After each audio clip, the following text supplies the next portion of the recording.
आज मैं आपको संस्कृत व्याकरण बिल्कुल शुरू से पढ़ाऊंगा। आप 5 क्लास में, 6 क्लास में, 7 क्लास, 8 क्लास, 9th क्लास या 10th क्लास, सभी क्लास के लिए ये जो व्याकरण मैं आपको पढ़ा रहा हूँ बहुत ही इंपॉर्टेंट है और बेसिक व्याकरण पढ़ा रहा हूँ जो एनसीईआरटी के टॉपिक से लिया गया है। आप यहाँ पर देख सकते हैं वर्ण विचार है। वर्ण विचार होता क्या है? भाषा की सबसे छोटी इकाई को वर्ण कहते हैं। भाषा की सबसे छोटी इकाई को वर्ण कहते हैं। अब इनका जो व्याकरण जो था वो लिखे हुए थे पाणिनि। पाणिनि ने वर्णमाला को 14 सूत्रों में प्रस्तुत किया था। ठीक है, आपको इसका सीन बगल में दिख रहा होगा, आप वहाँ पर ध्यान से देखिएगा। परंपरा के अनुसार महेश्वर ने अपने नृत्य की समाप्ति पर जो 14 बार डमरू बजाया, उससे ये 14 ध्वनियाँ सूत्र पाणिनि को प्राप्त हुआ था। ठीक है, यानी महेश जो है भागवत पुराण में या फिर विष्णु पुराण में महेश जो है शंकर जी को कहा गया है, जब वो शंकर जी डमरू बजाए थे 14 बार, यानी नृत्य खत्म होने के बाद डांस किए थे तो खत्म हो गया था, उसके बाद 14 बार डमरू बजाए थे और 14 बार डमरू बजाने से ये 14 ध्वनियाँ निकला था। यानी हर एक बार डमरू बजाने से ध्वनि निकलती थी, तो 14 बार डमरू बजाने से 14 को ध्वनि निकली। वो ध्वनि यहाँ पर आप दिया हुआ है, आप लोग इसे पढ़ लीजिएगा, ज़्यादा इसका ज़रूरी नहीं, बेसिक ज्ञान है। ये यहाँ पर दिया हुआ ये सूत्र है, इस सब का कोई ज़रूरी नहीं है, आपको यहाँ पर हम दे रहे हैं। आपको अगर ज़रूरी होगा तो आप इसका ले सकते हैं पीडीएफ। आपको टेलीग्राम के ग्रुप जो है राजू रजत सर, उसमें जा करके आप ज्वाइन हो सकते हैं, वहाँ पर इसका पीडीएफ भी कहिएगा तो हम भेज देंगे। तो ये सब उसका लेटर है जो 14 लेटर था उसके अनुसार से। अभी हम चलते हैं मेन टॉपिक पर, ये सब इसका था। अभी देखते हैं प्रत्याहार। ये प्रत्याहार क्या होता है? माहेश्वर सूत्रों के आधार पर विभिन्न प्रत्याहारों का निर्माण किया जा सकता है। प्रत्याहार 2 वर्णों से बनता है, जैसे अच, इक, यन, अल, हल इत्यादि। तो इसे हम क्या कहते हैं? प्रत्याहार कहते हैं। उसके बाद आता अथा, हल, इक, औक, झल, ये सब आपको बाउंस मारेगा, इसीलिए इस सबको छोड़ करके डायरेक्ट आगे चलते हैं, क्योंकि ये इसका बेसिक उतना ज़्यादा जरूरी भी नहीं है, बशर्ते टॉपिक के अनुसार से बस था, लेकिन ना एग्जाम में पूछता है, ये सब ज़्यादा जरूरी है। आगे चलते हैं, यहाँ पर अब हम चलते हैं स्वर और व्यंजन। यानी वर्ण हम आपको बता दिए कि भाषा की सबसे छोटी इकाई को वर्ण कहते हैं। वर्ण कितने प्रकार के होते हैं? तो यहाँ पर आप देख सकते हैं वर्ण 2 प्रकार के होते हैं, एक होता है स्वर और व्यंजन। यहाँ से सभी क्लास के बच्चों के लिए ये जो टॉपिक है बहुत ज़्यादा जरूरी है। ठीक है, तो सबसे पहले देखना है कि स्वर होता क्या है। स्वर को अच बोला गया, जैसे जो वर्ण यानी जो किसी अन्य वर्ण की सहायता के बिना ही बोले जाते हैं उन्हें स्वर कहता है। यानी जिसको बोलने में किसी अन्य वर्ण की सहायता नहीं ली जाती है उसको हम क्या कहते हैं? वर्ण कहते हैं। ठीक है, अब यहाँ देखिए वो क्या कहता है? स्वर होता है। स्वर के 3 भेद होता है। स्वर के 3 भेद, सबसे पहले वर्ण के 2 भेद होता है, स्वर और व्यंजन। ठीक है, तो अभी स्वर बोले जो बिना किसी के हेल्प के अपने आप स्वर निकलता है, उसका अपने से, अपने काम से मतलब रखता है। जैसे कि हमारे पास पैसा है, हमारे पास पैसा नहीं तो कर्जा लेते हैं, हमारे पास पैसा है तो अपने पैसे से घर बनाएंगे, जो भी काम है करेंगे। तो जो अपने से करता है अपने पैसा से, यानी इसके पास भी अक्षर है, ये अपने का काम करके एक लेटर बनाता है, उच्चारण करता है, वह स्वर कहलाता है। स्वर जो होता है उसके 3 भेद होते हैं। ठीक है, ये होता है ह्रस्व, दीर्घ और तथा प्लुत, ये 3 होता है, ह्रस्व, दीर्घ तथा प्लुत। अब देखिए ह्रस्व स्वर क्या होता है? जिस स्वर के उच्चारण में एक मात्रा का समय लगे, यानी एक मात्रा का समय लगे, मात्रा का, उसको हम क्या कहते हैं? उसको कहते हैं ह्रस्व स्वर। ये संख्याएं में 5 है। अब देखो ह्रस्व स्वर क्या है। अब आप लोग जो 10th क्लास में होंगे, खास करके 9th या 10th में, तो उसके लिए ज़्यादा जरूरी है। ह्रस्व स्वर होता क्या है? ऑप्शन में दे देगा कि निम्नलिखित में से कौन ह्रस्व स्वर है, 4 गो ऑप्शन दे देगा, तो इसमें से ऑप्शन में से एक न एक इसमें से रहेगा। अ, ई, उ, री तथा री जो है इन्हें मूल स्वर भी कहते हैं। यानी मूल मतलब मेन स्वर होता है, मूल मतलब मेन स्वर होता है, यानी मेन स्वर यही है। क्लियर? समझ में आ रहा है तुम लोग को? चलिए अब अगला है दीर्घ स्वर। देखो अभी ह्रस्व स्वर तो हो गया, क्या होता है? ये 5 होता है।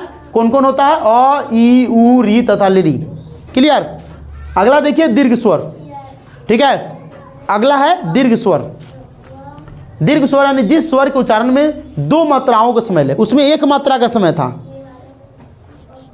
उसमें 1 मात्रा का समय था, इसमें 2 मात्रा का समय है। क्लियर? उसे दीर्घ स्वर कहते हैं। इनकी संख्या 8 होती है। इनकी संख्या 8 है। आ दीर्घ ही था, देखो हर्षी होता है जिस पर रेप नहीं रहता है, देखो इसके ऊपर रेप है, ऊपर में है ना रेप, तो ये दीर्घ ही हो गया। तो आ दीर्घी, दुर्ग उ, री, ए ऐ ओ, ये देखो है ना, इतना इतना सारा, यानी आ दीर्घी उ, यानी हर्षु होता है, उसके बाद दीर्घु होता है, तो दीर्घु है, दीर्घु री ए ऐ ओ, इतना ही सारा क्या होता है, दीर्घ स्वर होता है। क्लियर। अगला देखिए तथा औ भी होता है, यानी एक छूट गया, यहाँ पर औ भी होता है, यानी ओ औ। क्लियर। एक बार और देख लीजिए रिपीट करके, आ, ठीक है, हर्षी के बाद होता है, देखो एक होता है हर्षी, ओ आ, हर्षी दीर्घी हर्षु दीर्घु री ए ऐ ओ औ अंग आ होता है। तो बहुत सीबीएसई वाला बच्चा को तो ओ आ भी नहीं पढ़ना था, कहता ओ आ ई उ री री ए ना करता है, पता चलता है कि ओ आ कर रहा है, पता नहीं ओ आ कर रहा है, ओ बदला नहीं। तो हिंदी वाला जो पढ़ता है उसको मालूम रहता है कि ओ है, आ है, कबीर खाने को, कानून का हिरसन की, उससे बहुत सारे आदमी को नहीं पढ़ने आता है। लेकिन बेसिकली जरूरी जो होता है संस्कृत व्याकरण में इसका जरूरी होता है कि उसको पढ़ने का उच्चारण करना पड़ता है। ठीक है। तो कौन कौन होता है दीर्घ स्वर, आ, दीर्घ ई, ठीक है, दीर्घ उ, री ए ऐ ओ तथा औ। ठीक है, यानी कितना हो गया, यानी 8। इनकी संख्या क्या, 1 2 3 4 5 6 7 और एक हो गया 8। ठीक है।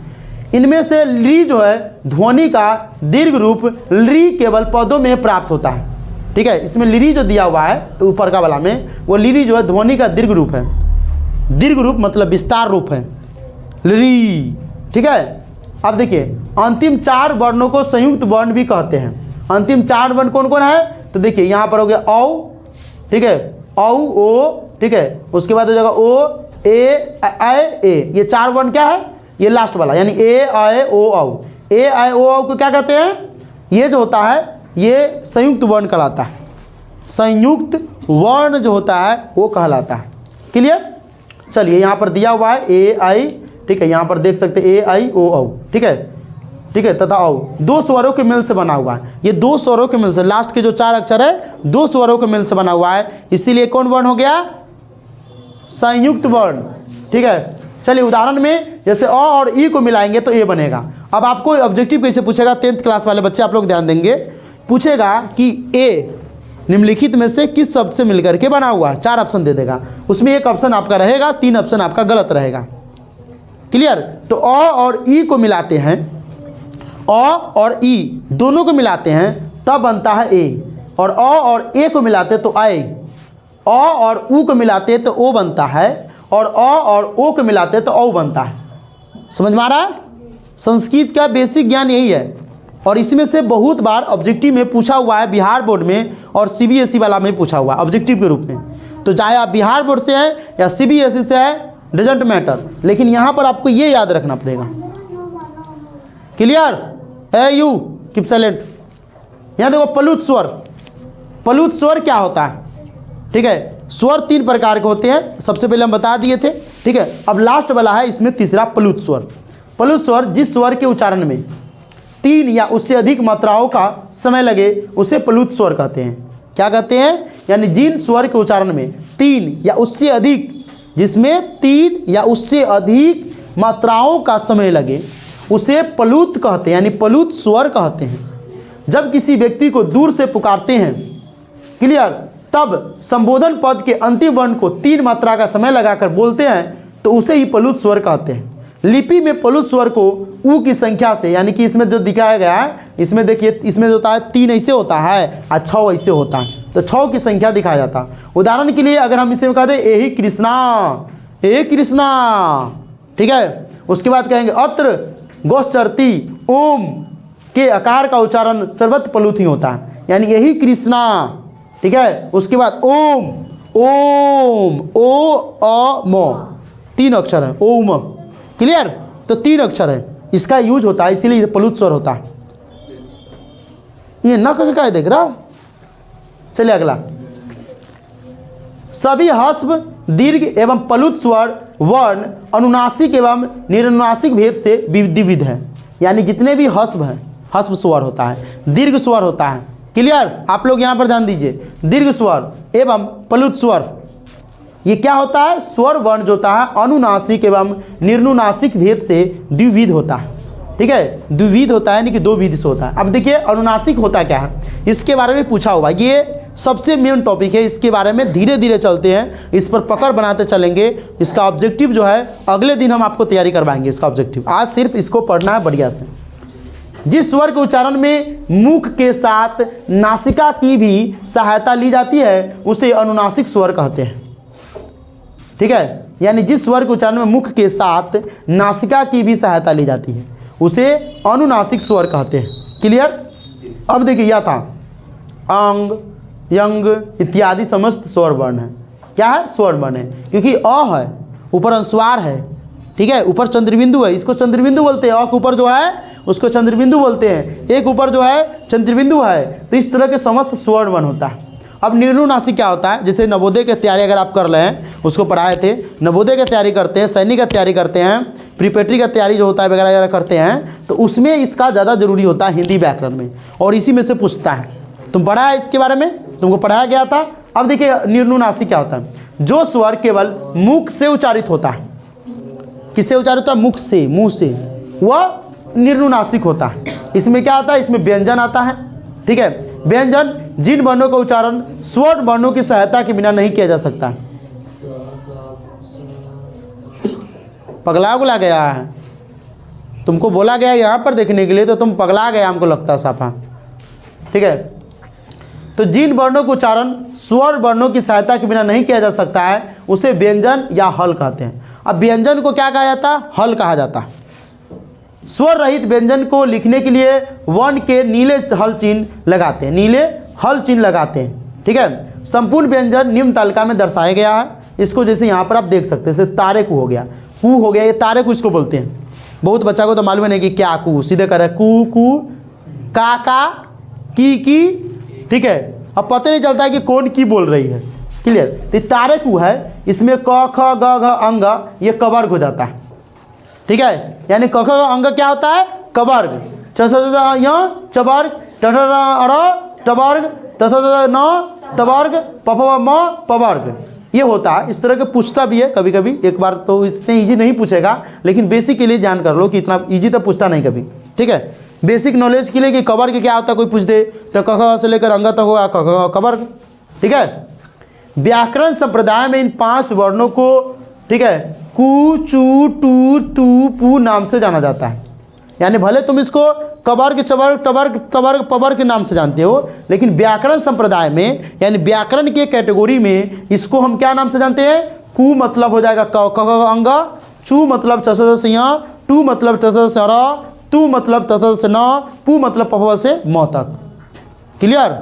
इतना बेसिक नहीं ज्ञान मतलब मालूम किसी को हुआ होगा, क्योंकि एनसीईआरटी के वेबसाइट से पीडीएफ डाउनलोड किया गया है। तो एनसीईआरटी पूरा सिलेबस को मायने करता है, उसको रखता है, और ये सिलेबस कहीं बुक से नहीं है, एनसीईआरटी का टॉपिक ही है। ठीक है, जैसे य र ल व ये अंतस्थ हो गया। अंतस्थ कई बार पूछे हुआ है कि निम्न में से अंतस्थ कौन है? य र ल व अंतस्थ है। आप लोग याद कर लीजिए, कल जो है इसका ऑब्जेक्टिव क्लियर कराएंगे तो आपको पता चलेगा कि इसमें से ऑब्जेक्टिव कैसे पूछता है। सीधा बैठो, मोबाइल गिर जाएगा, आप सीधा बैठिए। तलाबे स मूर्धनी से दंती ह स होता है, उष्म होता है। ये क्या होता है? उष्म। ठीक है, ये अंतस्थ, और देखो य र ल व हो गया, तलाबे स मूर्धनी से दंती से उष्म हो गया। क्लियर। अगला देखना स्पर्श। उपयुक्त क से म तक के 25 वर्णों को स्पर्श कहते हैं। यानी क से लेकर के म तक, क ख ग से अंग 5 गो, च पूरा र, य ट से र, त से न, प से म, यानी क ख ग वाला पूरा, च से वाला पूरा, ट त प ये 25 हो गया। 5 5 25, तो 25 को वर्ण को हम स्पर्श कहते हैं। क्या कहते हैं? स्पर्श कहते हैं। ध्यान रहेगा।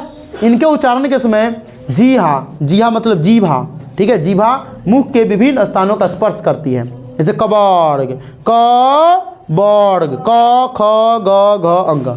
अंग यहाँ देखो कंठ से भी निकल रहा है, तालु से भी कुछ सट रहा है, तो इसका यूज हो रहा है। ठीक है, प्रत्येक वर्ग के अंतिम वर्ण जैसे अंग, य, अर, न और म को अनुनासिक भी कहा जाता है। ठीक है, अब आप लोगों को बताया था कि अनुनासिक क्या होता है, उसका एग्जाम्पल नहीं दिए थे, इसीलिए इसका एग्जाम्पल अब यहाँ पर मिल रहा है। यानी अंग, अर, ठीक है, उसके बाद य, ठीक है, जैसे अंग के बाद य होता है, तब अर, तब न और म, यह अनुनासिक भी कहा जाता है, क्योंकि उनका उच्चारण मुख के साथ नासिक से भी होता है, इसीलिए अनुनासिक होता है।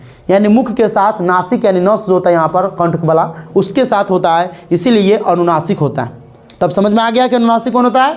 चलिए अगला देखिए, अंतस्थ में य र ल व, य र ल और व वर्णों को अंतस्थ कहते हैं। इन्हें अर्ध स्वर भी कहते हैं। अंतः स्थ भी कहते हैं और अर्ध स्वर भी कहते हैं, दूसरे शब्दों में इसको अर्ध स्वर कहता है। उसमें हो गया तालव्य से मूर्धन्य से दंती से ह वर्णों को उष्म कहते हैं। क्लियर।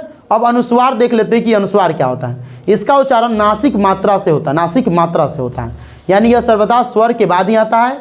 जैसे अहम, तो अहंग हो गया, अहंग के बाद मो आया। क्लियर। तो म क्या है यहाँ पर, अनुनासिक है तो अहंग के बाद आया। जैसे पप में के म है ना, तथा में के न, इस तरह से। सामान्यतः म व्यंजन वर्ण से पहले अनुस्वार में परिवर्तित होता है। क्या होता है, सामान्यतः म व्यंजन वर्ण से पहले अनुस्वार में ये परिवर्तित हो जाता है। यानी अहम है, इसको अगर हम संधि विच्छेद करें तो अहंग जोड़ अम बनेगा, अहंग जोड़ अम अहम, अहंग जोड़ अम अहम, ठीक है, या अहंग जोड़ म। ठीक है। अब देखिए विसर्ग, ये विसर्ग जो देखते हैं आप लोग लिखते हैं हिंदी में, ठीक है, ये विसर्ग का चिन्ह होता है। मोबाइल में भी रहता है उनका दो ऊपर नीचे, तो एगो विसर्ग होता है, एगो जिसका यूज कर देते हैं, जैसे संस्कृत में यूज होता है।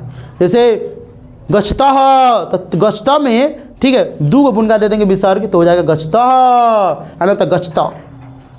अगर विसर्ग नहीं देंगे तो गच्छतः पढ़ाएगा, विसर्ग दे देंगे तो गच्छतः बालकौ, इस तरह से पढ़ाता है। इसका उच्चारण किचद ह के सदृश किया जाता है। इसका भी प्रयोग स्वर के बाद ही होता है। इसका भी प्रयोग क्या होता है, स्वर के बाद होता है।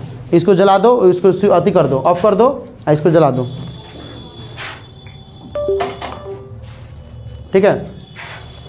जैसे यथा राम देव गुरु। क्लियर। जैसे राम, वैसे राम को हम राम पढ़ते हैं, लेकिन राम में यहाँ पर जैसा कि आप देख रहे हैं कि विसर्ग लगा हुआ है, हम उसको राम नहीं पढ़ करके राम देव गुरु। क्लियर। यानी उसका उच्चारण बढ़ते जाएगा, लंबा स्वर निकल करके आएगा अंदर से। क्लियर, समझ में आ रहा है। चलिए अगला देखिए, संयुक्त व्यंजन। दो व्यंजनों के संयुक्त से बने वर्ण को संयुक्त व्यंजन कहते हैं। जैसे क हलंत और मूर्धनी सा वाला हलंत मिल करके अक्ष बनाता है हलंत। ठीक है। त हलंत और र हलंत मिल करके त्र बनाता है। ज हलंत और य हलंत मिल करके ज्ञ बनाता है। क्लियर। ये सब वर्ड मिला हुआ है, किससे कौन वर्ड मिलता है, यही बेसिक नॉलेज है, और यही बिहार बोर्ड चाहे CBSE संस्कृत के ऑब्जेक्टिव में पूछता है। इतना डीपली नॉलेज अगर है तो संस्कृत में बढ़िया नंबर से आता है, बढ़िया नंबर से पास करोगे। यही सब पूछता है। उच्चारण स्थान देखिए, कंठ, तालु, मूर्धा, दंत, ओष्ठ एवं नासिक को उच्चारण स्थान कहते हैं। उच्चारण स्थान कौन कौन होता है, कंठ, तालु, मूर्धा, दंत, होष्ठ को, होष्ठ एवं नासिक जो होता है यहाँ पर, उसको क्या कहते हैं, उच्चारण स्थान कहते हैं।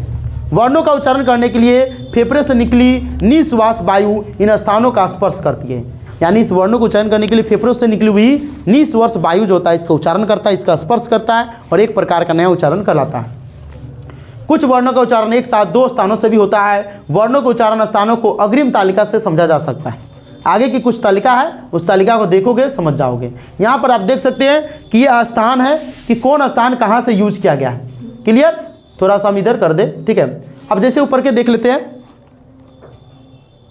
क्लियर। ठीक है, जाइए आप, उसको जाने दो वहां से।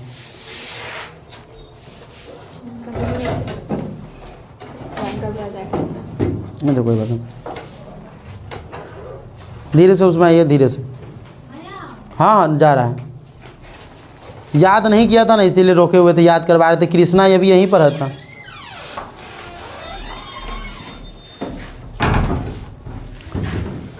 अब यहाँ देखिए, ये स्थान है, इधर का तो स्थान है, यानी कंठ, तालु, मूर्धा, दंत। कौन कहाँ से यूज होता है, किसको कहाँ से उच्चारण होता है, ये भी खास करके पूछा हुआ है। यानी कि इस चैप्टर के जितना भी सारा चीज़ है, कम से कम आपको न कम से कम तो 5 से 10 नंबर ऑब्जेक्टिव इस चैप्टर से पूछता है।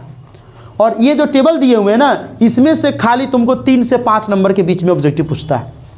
क्लियर। देख लीजिए, जैसे कौन से किसका प्रयोग होता है, अ और आ। ठीक है। उसके बाद क ख घ ग अंग स्पर्श व्यंजन होता है, यह भी होता है, अंतस्थ हो गया, और ह होता है, ये सब क्या हो जाएगा, कंठय हो गया। क्लियर। तो ये कंठ से प्रयोग होता है, अ आ क ख ग घ अंग। ठीक है। यह ह, तो कंठ से प्रयोग होने वाले को कंठय बोलते हैं। क्या बोलते हैं, कंठय। उसी तरह से देखिए तालु से, त हर्षी दीर्घी। ठीक है। उच्चारण में आप पता लगा सकते हैं कि तालु में सट रहा है कि नहीं सट रहा है। ऊपर वाला भाग तालु होता है। ठीक है। हर्षी सट रहा है, हर्षी पढ़िए ना, हर्ष ई ई पढ़िएगा नहीं, हर्ष ई दीर्घ ई, सट रहा है, इसका मतलब तालु है। तो इसमें च से च, देखिए च तालु में सट रहा है, छ, तो इस तरह से है। तो च से वाला जो सटेगा र देख रहे तालु में सट रहा है, तलावे स सट रहा है। इसका मतलब है कि ये तालु से बना बोला गया है, तो इसका मतलब ये तालवय हो गया। क्लियर। अगला देखिए मूर्धा, ठीक है, मूर्धा री ऊपर भी सट रहा है और यहाँ भी सट रहा है, तो इसको मूर्धा बोलते हैं। री इसमें ठीक है 2 प्रकार के री होता है, ट ठ ड ढ और ड़, इसको मूर्धा बोलते हैं। क्लियर। इसमें ल मूर्धनी सा होता है, ये मूर्धन्य होता है। क्लियर। मूर्धा से बोलने वाला को मूर्धन्य। अगला दंत, दंत से कौन बोला जाता है, लिरी के देखो ना, लिरी जब ये जाओ बोलोगे लिरी तो दांतों में सटता पहले, ठीक है, लिरी। इसका मतलब है कि त दांत में सट रहा है, थ दांत में सट रहा है, द ध न, ये सब होता है। ठीक है। और क्लियर चालू है जी। हाँ, तो यहाँ पर देखिए, अब देखिए इसमें जो होता है दंत से, इसमें दंती से होता है, इसको दंतय बोलते हैं। क्लियर। होठ से यानी होठ का उच्चारण होगा, तो क्या होगा, हर्ष ऊ दीर्घ ऊ, कहाँ पर जाकर रुकता, हर्ष ऊ होठ पर जाकर रुकता है ना, दीर्घ ऊ होठ पर जाकर रुकता है। देखो पूरा होठ नहीं सटता, लेकिन इधर के और इधर के सट जाता है। देखो हर्ष ऊ इधर के सटेगा, ठीक है, बीच में के नहीं सटेगा। अब तुम लोग को क्या करें, पढ़ाने के लिए कॉमेडी करना पड़ता है, नाटक करना पड़ता है, क्या करें। ठीक है, हो गया। तो होठ से इसमें प, देखो प सट रहा है, फ सट रहा है, तो तुम वहाँ से पर पता कर सकते हो कि कौन उच्चारण कहाँ से आ रहा है, बशर्ते थोड़ा सा पढ़े रहोगे तो ध्यान में रहेगा।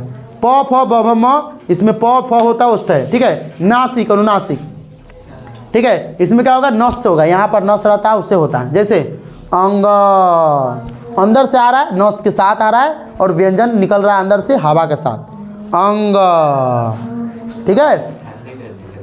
यो और न म, ठीक है, ये सब क्या हो गया, उपाधमानीय हो गया।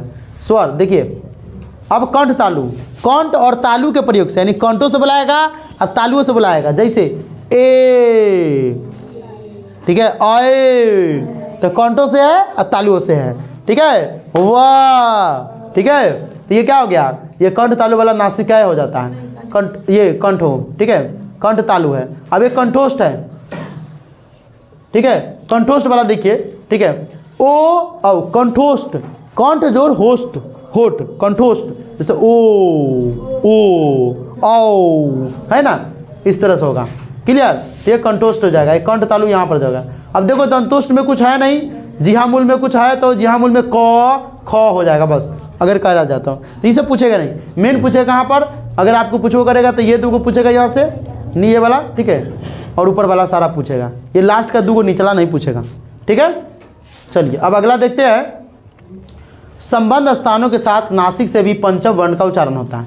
अब देखना प्रयत्न, फेफड़े से निकली निश्वास वायु को मुख, नासिक तथा कंठ आदि स्थानों से स्पर्श करते हुए मनुष्य द्वारा अवशिष्ट वर्णों के उच्चारण किए गए, यानी उच्चारण अर्थात किए गए यत्न को प्रयत्न कहते हैं। उच्चारण करते हैं तो यत्न करते हैं, उसको प्रयत्न कहते हैं। प्रयत्न के 2 भेद होता है, अभ्यांतर तथा ब्राहा। ये सब बेसिक उतना नहीं है, लेकिन बेसिक नॉलेज के लिए पढ़ा देते हैं, वो जो था बेसिक नॉलेज वहीं पर था। ठीक है। वर्णों के उच्चारण काल में मुख के अंदर मनुष्य की चेष्टा पर क्रिया को अभ्यांतर प्रयत्न कहते हैं। इसके 5 भेद होते हैं। ठीक है, अभ्यांतर के 5 भेद होते हैं। इसमें देखो अस्पृष्ट, यानी वर्णों के उच्चारण काल में जब जिह्वा के विभिन्न भागों द्वारा मुख के अंदर के विभिन्न स्थानों का स्पर्श किया जाता है तो जिह्वा के इस प्रयत्न को स्पृष्ट प्रयत्न कहते हैं। यानी क से म तक के सभी व्यंजन स्पृष्ट व्यंजन प्रयत्न से उच्चारित होता है। यानी वो उच्चारण तो करते हैं, लेकिन किस लेवल से उच्चारण करते हैं, क से लेकर के म तक, क ख ग च छ ज ट ठ त थ प फ म, ये सब क्या होता है, ये जो होता है व्यंजन स्पृष्ट व्यंजन से प्रयत्न में होता है। क्लियर। विसर्ग का भेद यहाँ पर देख सकते हैं। ठीक है, तो विसर्ग के बाद प, देखिए प फ वर्ण रहते हैं, तब अंध विसर्ग उच्चारण होता। उदाहरण पुनः तप फलम। ठीक है, विसर्ग के भेद या मूल के अनुसार से यहाँ पर दिया हुआ है। प्रातः काल दुखम। ठीक है, तो ये सब उतना बेसिक ज़्यादा नहीं है, ये सभी जो देख रहे हो ये सब कुछ है नहीं, जो आप कर दे रहे हैं। अगर आपको लगेगा कि VBI है तो आप वहाँ पर देख सकते हैं, PDF में बगल में दे देंगे, ठीक है। ये सब वहाँ पर चला गया। उसके बाद ये सब का कोई ज़रूरी नहीं है, एगो समृद्ध वाला जरूरी है। वर्ण के उच्चारण काल में फेफड़े से निकलने वाले निश्वास का मार्ग जब बंद रहता है तब इसे समृद्ध कहते हैं। इसका प्रयोग केवल हस्व अ के उच्चारण में होता है। ये VBI है, ये पूछा हुआ है, ठीक है। समृद्ध नियम क्या होता है? समृद्ध जो होता है एक तरह से संस्कृत का VBI है इसी के साथ साथ, ठीक है। बाकी इसमें कुछ है नहीं, ठीक है। ये सब जो है उसी दिया हुआ है, ज़्यादा जरूरी नहीं है। प्रथमा द्वितीय तृतीय है, ठीक है। तो ये सबको जो है एक दिन पढ़ा दिया जाएगा, इसका VBI ऑब्जेक्टिव। और यहाँ से जो दिया हुआ है कि इसको आप बना सकते हैं, ठीक है। अगर आपको अभ्यास करना होगा तो हम यहाँ पर दे रहे हैं, अभी आप स्क्रीनशॉट करिए। दूसरा का पार्ट यहाँ से आप स्क्रीनशॉट कर सकते हैं, ठीक है। तीसरा का पार्ट आप यहाँ से स्क्रीनशॉट कर सकते हैं बनाने के लिए।